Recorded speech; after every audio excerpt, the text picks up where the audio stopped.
দুর্গাপুর সাংবাদিক সমিতি চতুর্থ বর্ষ পূরণ করলো আজ এবং পঞ্চম বর্ষে পদার্পণ করেছে। সেই পদার্পণের দিনে আমরা আমাদের আলোকিত মানুষদের সম্মানিত করতে পেরেছি। আমাদের মধ্যে উপস্থিত আছেন নজরুল ইসলাম, যিনি ধারাভাষ্যকার এবং বিখ্যাত হয়েছেন দুর্গাপুর এবং নেত্রকোনা এবং আশপাশের অঞ্চলে।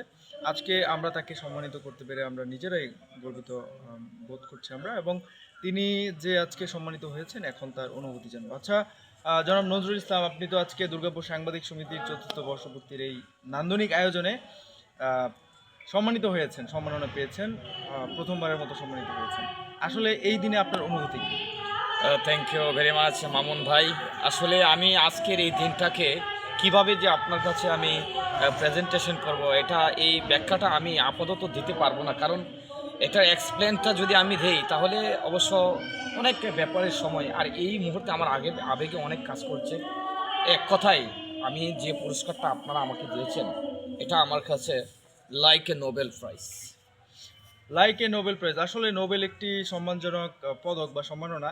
সেই বিষয়টি আপনি বলছেন যে আপনি নোবেল পেয়েছেন আজকে, আসলে এটি অনুভূতি আমরা অনুভব করতে পারছি। তো ধারাভাষ্য নিয়ে আপনার ভবিষ্যৎ স্বপ্ন আসলে কি? নিশ্চয়ই আপনার দায়িত্ব আজকের পর থেকে আরো বেশি বেড়ে যাবে। ইনশাল্লাহ আমি যদি আমি সুস্থ থাকি, সুন্দর থাকি, তাহলে আমি আপনাদের মাধ্যমে, এলাকাবাসী সকলের মাধ্যমে, দুর্গাপুরের নেত্রকোনা বলবো, আমি গোটা নেত্রকোনা জেলার সমস্ত দর্শক যারা আছেন, আমারে আপনারা যেভাবে সাপোর্ট দিয়ে যাচ্ছেন আমাকে, অবশ্যই আমি জাতীয় পর্যায়ে যাওয়ার জন্য আমার চেষ্টা করে যাবো ইনশাল্লাহ।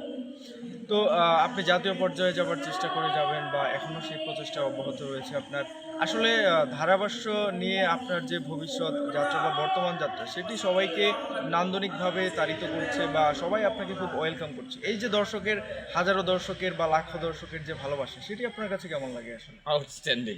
এক কথায় এই ভালোবাসার জন্য আমি রাত্রে ঘুমাইতে পারি না, আমার অনেক ঘুমেও সমস্যা হয়। আর আপনারা যেভাবে আমাকে সাপোর্ট দিচ্ছেন, একটার পর একটা আমাকে ভালোভাবে উইশ করছেন এবং অনেক সুন্দর সুন্দর পুরস্কারের মাধ্যমে আমাকে সামনের দিকে নিয়ে যাচ্ছেন, এক কথায় আমি এটা এক্সপ্লেন করতে পারবো না। আমি অনেক অনেক ভালো এবং অনেক ভালোবাসা, অনেক ভালো লাগে ভাই।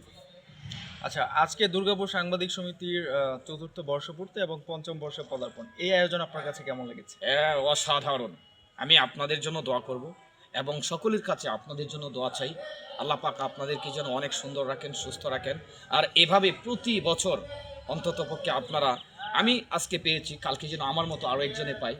এই অসামান্য কৃতিত্বের জন্য তাদের হাতে যেন আপনারা একটা একটা পুরস্কার তুলে দিতে পারেন, সেই দিন আমিও আপনাদের পাশে থাকব। ধন্যবাদ আপনাকে, অনেক ধন্যবাদ আজকে আমাদেরকে সময় দেওয়ার জন্য। আমরা আসলে শুনছিলাম যে একজন নজরুল ইসলাম স্বপ্নবাজ এবং সেই তারুণ্যের যে প্রতিনিধি, তার কথা, এবং দুর্গাপুর সাংবাদিক সমিতি আসলে তারুণ্যকে অনেক বেশি অনুপ্রাণিত করতে চায়। আমরা